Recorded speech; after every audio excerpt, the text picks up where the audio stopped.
ওরাও তো আমার সন্তান, ওদের একা রেখে আমি কি করে চলে আসি? এই একটি লাইন বদলে দেয় ইতিহাস, বদলে দেয় মৃত্যুর সংজ্ঞা। শিক্ষক কেবল বই পড়ান না, জীবনের প্রতিটি অধ্যায় শেখান নিজের আচরণ আর আত্মত্যাগে। এ যাত্রায় এক শিক্ষিকা নিজের জীবন দিয়ে শিখিয়ে গেলেন কিভাবে মানুষ হতে হয়, কিভাবে মা হতে হয়।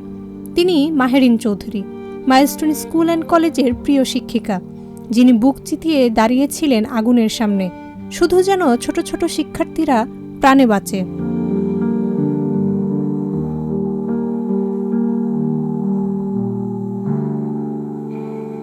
রাজধানীর উত্তরা দিয়াবাড়িতে ২১ জুলাই দুপুরে বিমান বাহিনীর একটি FT-7 BG-1 যুদ্ধ বিমান আছড়ে পড়ে মাইলস্টোন স্কুল অ্যান্ড কলেজের একটি ভবনে। সংবাদ মাধ্যমের বরাতে জানা যায়, ওই ভয়াবহ মুহূর্তে ভবনে আগুন ছড়িয়ে পড়লেও শিক্ষিকা মাহেরিন চৌধুরী বাইরে যাওয়ার সুযোগ পেয়েও পালাননি, বরং একে একে আগুনের ভেতরে ঢুকে অন্তত ২০ জন শিশু শিক্ষার্থীকে নিজ হাতে টেনে বের করে আনেন। একটিবারের জন্য নিজের ২ সন্তানের কথা ভাবেননি। এক হাতে আগুন ঠেলে আরেক হাতে শিশুদের টেনে আনলেন নিরাপদে, বাঁচালেন অন্তত ২০টা প্রাণ। আর নিজে শরীরের ৮০ ভাগ পুড়ে গেলেও হার মানলেন না। হাসপাতালে নিয়ে যাওয়ার পর চিকিৎসাধীন অবস্থায় শেষ নিঃশ্বাস ত্যাগ করেন নিজের শিক্ষার্থীদের জন্য জীবন উৎসর্গ করা এই শিক্ষিকা।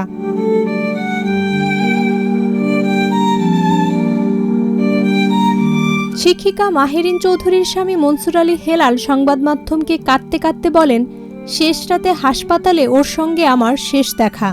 আইসিইউতে শুয়ে শুয়ে ও আমার হাত নিজের বুকের সঙ্গে চেপে ধরেছিল, বলেছিল আমার সঙ্গে আর দেখা হবে না। আমি ওর হাত ধরতে গিয়েছিলাম, কিন্তু শরীরটা এমনভাবে পুড়ে গিয়েছিল যে ঠিকভাবে ধরতেও পারিনি। আমি ওকে জিজ্ঞেস করেছিলাম, তুমি তোমার নিজের ২ সন্তানের কথা একবারও ভাবলে না? সে বলল, ওরাও তো আমার সন্তান, ওদের একা রেখে আমি কি করে চলে আসি? আমার 2টা ছোট ছোট বাচ্চা এতিম হয়ে গেল।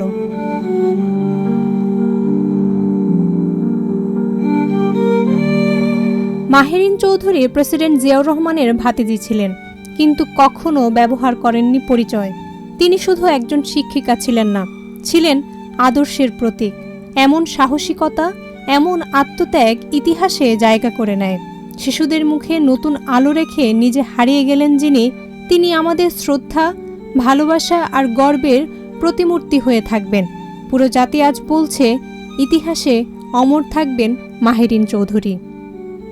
জান্নাতুল মাওয়া অর্পিতা, প্রজন্ম ২৪।